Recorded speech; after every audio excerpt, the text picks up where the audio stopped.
Good afternoon. We're here to discuss the Land Bank Committee meeting of September 21st, 2020. It's 2:04 p.m.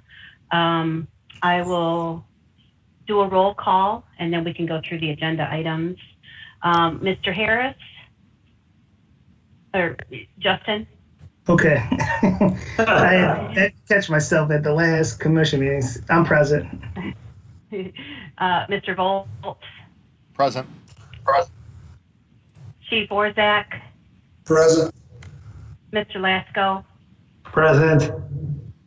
And Commissioner Blake Harris has been requested to be excused, and he is excused from the meeting today. First thing on the agenda is the August 4th meeting minutes. I'd ask for either discussion or approval of these minutes. It's Chief. I make a motion to approve the minutes. This is Matt. I second. Okay. And I'll just go through the roll call again. Justin Harris? Present. Mr. Volt? Yes. Chief Orzak? Yes. Mr. Lasko? Yes. All right, approved. We do have some old business. There are two items that were tabled in a previous meeting. So we'll go through. The first one is 1110 First Street. This was a mow-to-own request by adjoining property owners. Both property owners requested the parcel as a split. They would each take the whole parcel if it wasn't approved that way. Let's see, the discussion of the meeting, the parcel would be best suited to be sold in whole and not as a split. The parcel would be best suited to be added to the property with a dwelling on it, which is 1108 First Street. If all or part of the parcel would be combined with a vacant adjoining lot, it would be buildable, creating a lot that's buildable for that property owner. And the tree in the center may cause split issues. The applicants want the tree removed by the city. And the new information of this is that the tree was assessed. It's a living tree and would not be removed by the city. If it is privately owned in the future, the property owner does have, rights to do whatever they want with it. But so I don't know if the committee wants to discuss anything further. I guess where it lies is that the parcel with the dwelling on it is Perry Brown, and the parcel with a vacant lot on it is James Bickley. So we can leave this tabled or we can discuss it further. It would have to be removed from the table, I believe, if we discuss.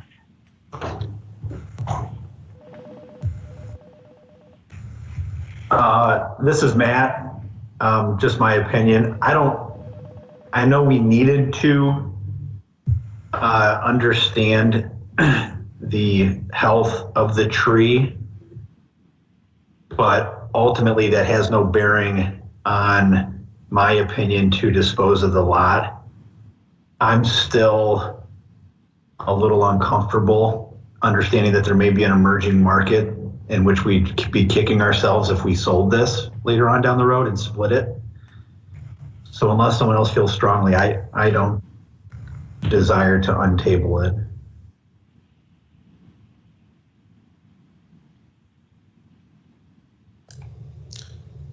This is John. I don't have I don't want it untabled either, so I think we should just leave it as is. Okay.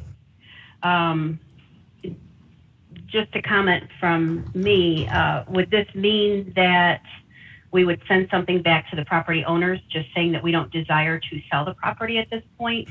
Or are we going to leave this for a future meeting?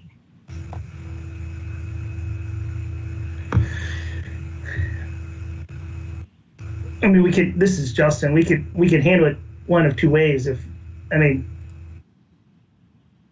I think we table it for right now, keep it tabled.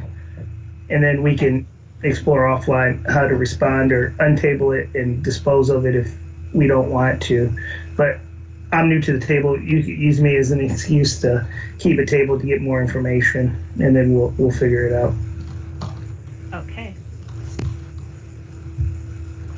And this could be built on with the alley behind it without at 30 feet. It could be built on and be a 20-foot wide house with a garage in the back. So it's not out of the question that it's buildable as is. And as Matt said, it likely could be a future project. Okay. All right, let's move on then to item number 2. Is 627 Decatur. The reason that this one was tabled, the Land Bank Committee denied, I'm sorry, you guys, let me show some pictures here. The original request was Alan Walker.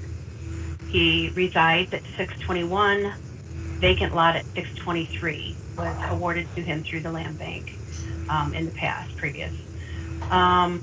He requested 627 Decatur as well. The Land Bank Committee did vote to deny his request and asked the administrator to offer a split, a unique split, to offer part of the property to NPL Properties on the corner, and then also giving more green space to 634 Poplar, owned by the Schlitz.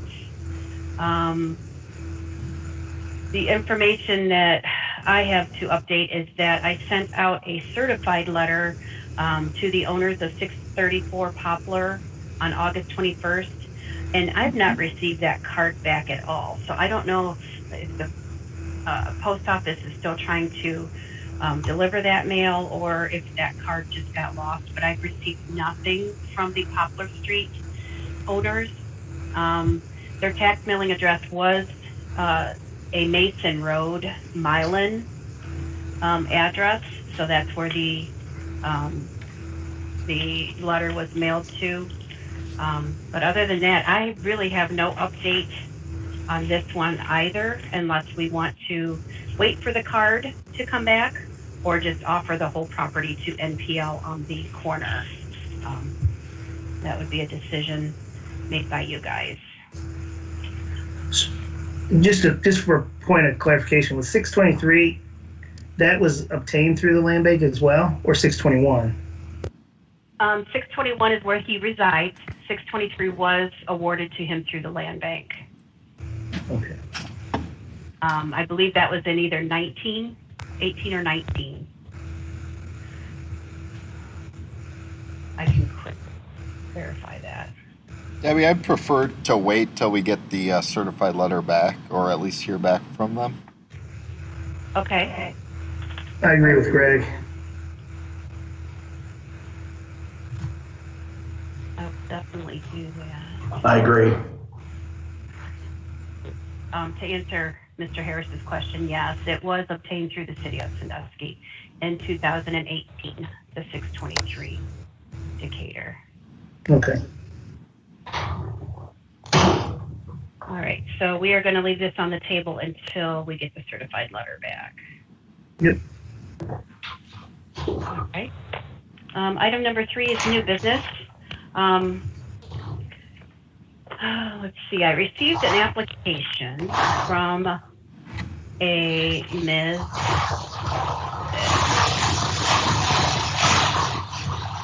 Frances Miller. She is power of attorney of Lucille Mayfield, the owner of the property. She requested ownership of a parcel on 2nd Street, identified as 57-036969-000.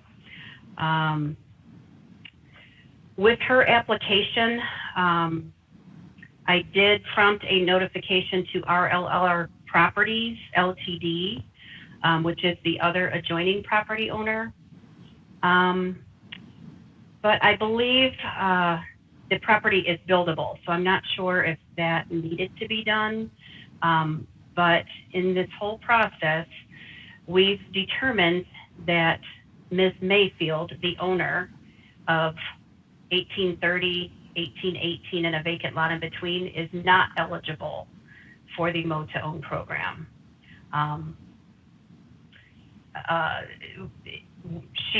There was an involuntary demolition of this property right here. So this was, I guess not, I failed to research this before I sent the request to RLL Properties. So long story short, RLR is interested in this buildable lot, city owned, next to their 3 properties.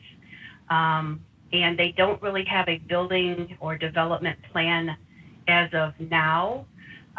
But he is interested in combining these properties or selling all 4 of these properties to someone for future development. So it appears it might remain vacant if we did sell it to RLR Properties.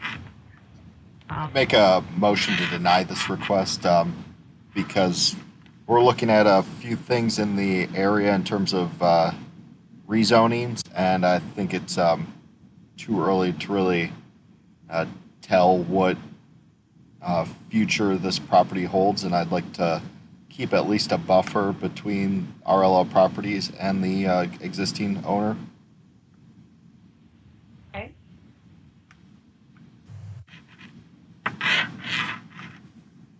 This is John. I'll second his motion to deny. Okay. I will go through the roll call. Justin? Yes to the denial. Greg? Yes. Before that? Yes. Matt? Yes. All right. I will send a formal denial to Mr. Rangel. Item. Wait. Sorry. Does Rangel own May? I thought Mayfield made the request. Why would the denial go to Well, Rangel? Mayfield made the request, and in the process of, I guess, just we determine eligibility by, if they own the state or city, anything regarding taxes or real estate taxes, if they've had any involuntary foreclosures or demolitions. And prior to my notification to the other adjoining property owner, RLR, Okay. yeah, it was determined that they are not eligible, the Mayfields. Okay. So we denied Mayfield's motion, right, or application? I did deny Mayfield, but RLR was still an existing open application. Okay. So yeah, Yep. I'm sorry. No, you're fine. Okay, so number 4 is a vacant lot on Fillmore Street. This one is, if I can get that. Okay. This one is Charles and Joanne Grissom. They reside at 917 Fillmore Street, and they requested ownership. Their first request was for the single parcel next to their 917 property or residence. But within the discussion with them, it was determined that there is a large area back here that's being used, I guess, illegally used, I guess, because there's so much brush and like a hidden area, I guess, back there. And they want something done about it being cleaned up. And at this point, the city is working to try to get the equipment to go back there and clean it up.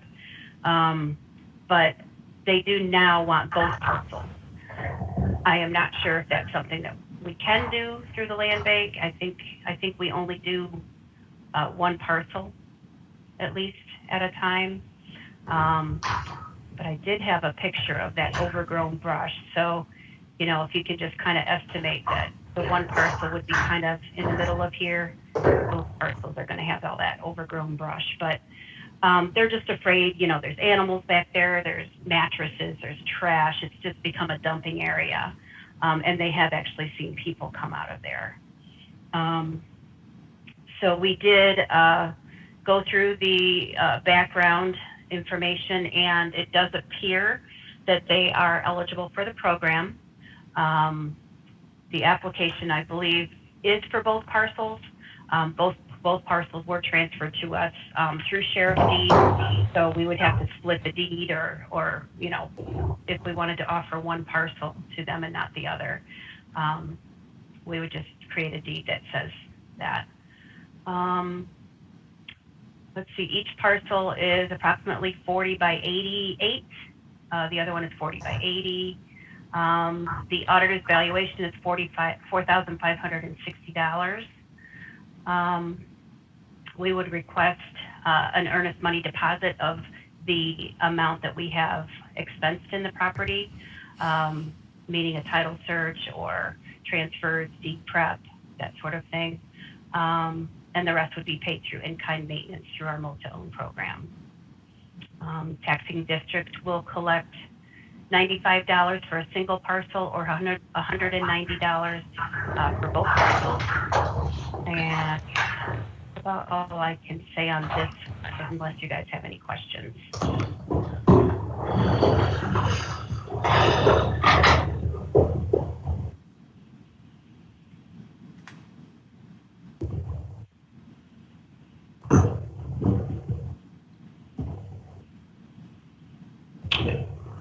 Justin, I think you're muted. Have we talked to the McDonald family? We have not. I was thinking that we could only allow for one parcel, which would mean that they would not be the other adjoining property. But if both parcels are open, I would certainly reach out to the McDonalds. And Debbie, certainly do your due diligence. I'd be floored if he were eligible. Just knowing his code compliance relationship with us, with his other inventory of property, but and I would say too, I'm not comfortable selling both right out of the gates to one owner. I'd love him to display his track record on being able to beautify the first lot versus giving up both. Okay. Now I will say I have no desire to hold on to real estate in this area. I don't see anything happening for an exceedingly long time. It's just not a developable area for the foreseeable future. So I don't mind disposing of the real estate. I'm just reluctant to sell both right away without any track record. And then again, we can reach out to Mr. and Mrs. McDonald, but I'd be floored if they're eligible.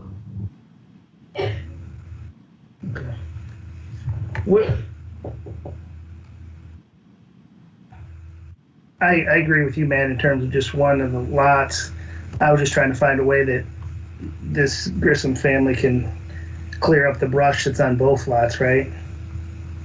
Or I don't know if we have the capacity to clear up half of it as well if they clear up the other half, but we also don't want drugs and all kinds of stuff going on back there.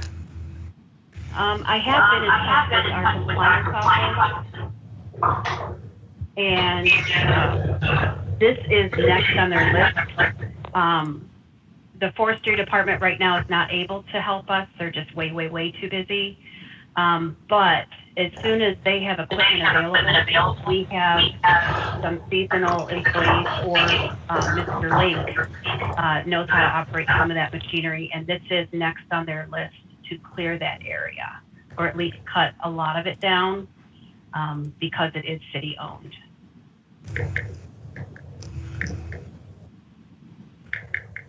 Well, I make a motion that we approve selling the 679 lot adjacent to their property to them.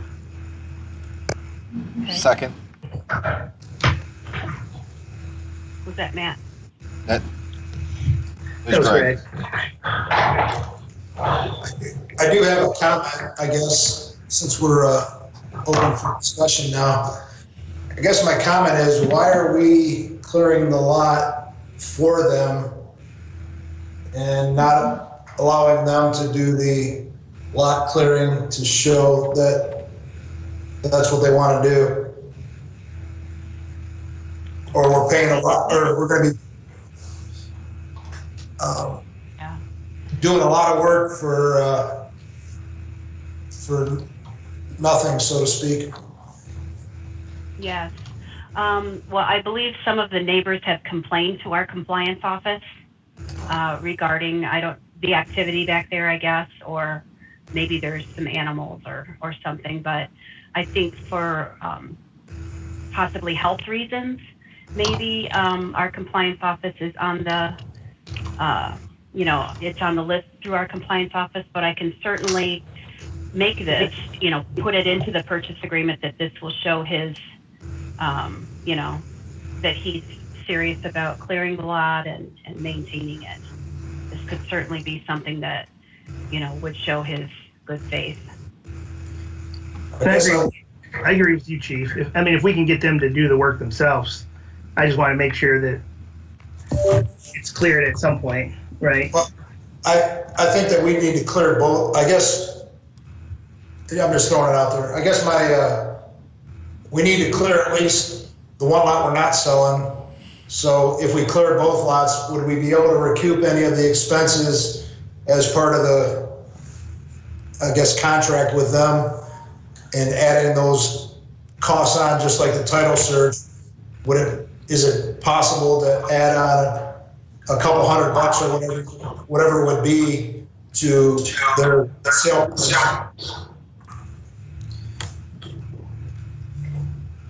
Sure. If by chance we do clear both lots, I will certainly get with Amanda because they do bill the property owners. So, it wouldn't show as a bill, but we could bill it to the Grissams, absolutely, and put it through our purchase agreement.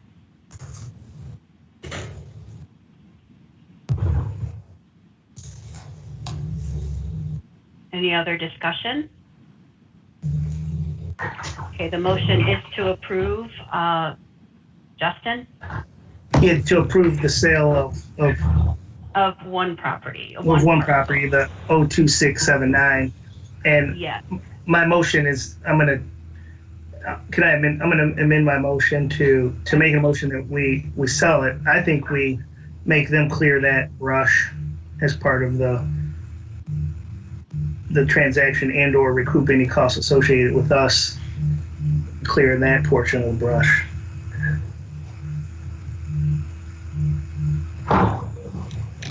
I'll second his amendment.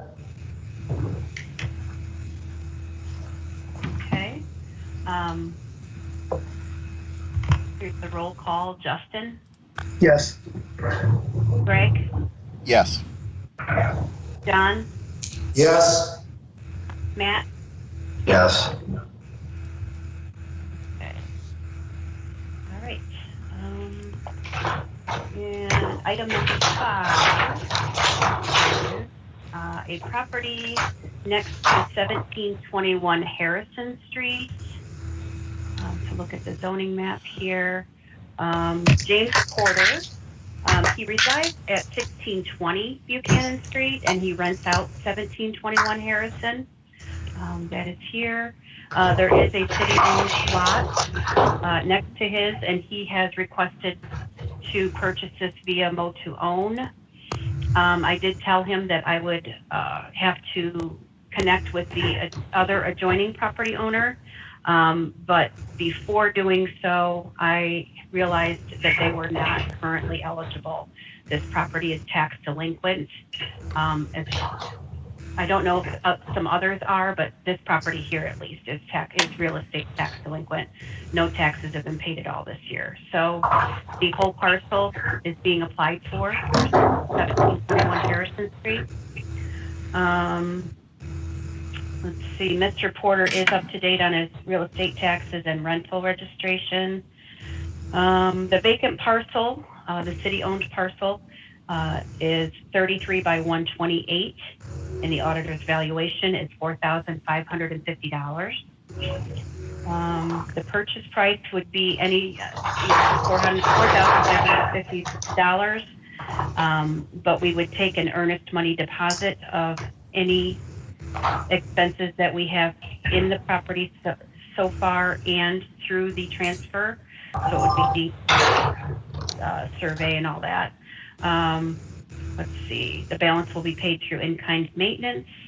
The taxing district will begin collecting approximately $85 a year for the vacant land. And Mr. Porter just claims that he would like additional yard space for these tenants here. This other vacant lot owned by him is a whole buildable lot, and it was not obtained through the land bank. I believe that his family had several parcels on this street, and it's just been passed down through the years. So he's just looking to combine his parcel property. So Debbie, we don't know what the property owner to the south, we haven't reached out to them yet? We did not, because they are not eligible for the program.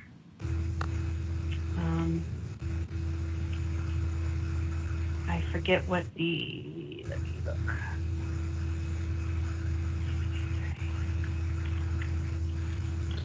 And that's fine. I just, and I'm just speaking generally.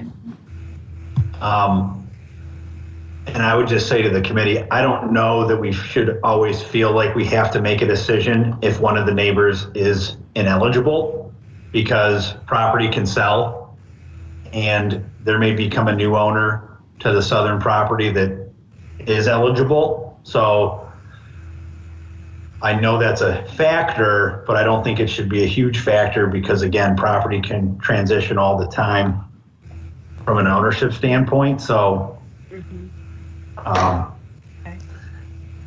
I'm not. I didn't list the property owner's name here, so I did just look it up. It's 33 and a third LLC is this corner property owner, and they are delinquent for all of 2019 taxes. They've not made any payments.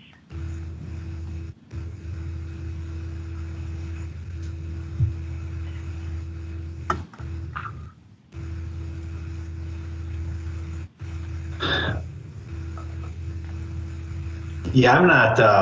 I'm personally not there yet on this one. The guy owns a ton of land, and again, I know the property owner to the south is maybe not eligible, but that doesn't mean a new owner wouldn't be. And just from a pure planning standpoint, I don't know that I'm there yet on approving this.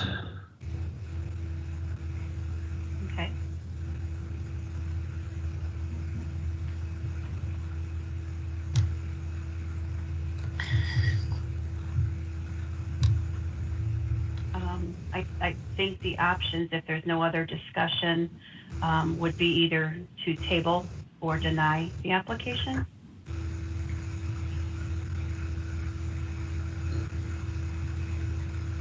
I make a motion that we deny the application.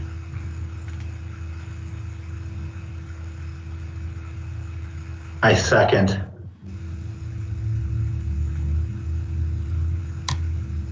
Any other discussion? All right, I'll call the roll. Justin? Yes. Greg? Yes. John? Yes.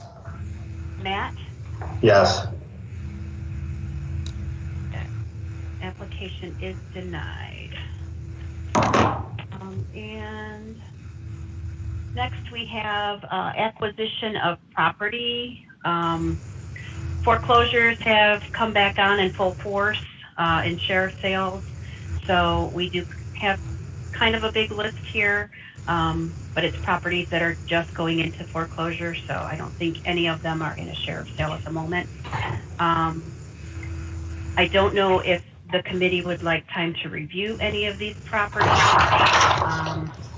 or if we would like to make a motion to approve any or all of them to be to go to city commission for final approval, and then when they do come up in foreclosure, we could acquire them if there's no bid for sale. All of them. I make a motion. Okay, go ahead. I was gonna say, I make a motion to approve the acquisition of the list of properties as presented. Okay. Second. Okay. Justin, Yes. Greg, Yes. John, Yes. Matt. Yeah. Okay. I did fail to say that the last one on the list is a gifted property. She's requesting that we take ownership of the property through gift of deed in lieu of foreclosure. So we are familiar with that process, and we can make that happen. All right, next on the list, we did have discussion in the last meeting. Unfortunately, I do not have updates on either. I am reading into the mow to own side lot disposition guidelines for any room for improvement or anything, possibly trying to sell the lots instead of sell the lots a little quicker to get them to, disposed of, rather than go through the timely process of the mow to own program. I'm also looking through the land bank regulations, rules and regulations and procedures to see if there's anything regarding the corner lot disposition that we had last meeting as well. So I don't have any updates. If anybody would like to give any discussion on either mow to own side lot disposition and getting rid of the properties quicker through a sale, or going through the corner lot disposition, as far as should we authorize corner lot sales, or should we just stick to side lot sales? If not, our next meeting is October 19th, 2020. So.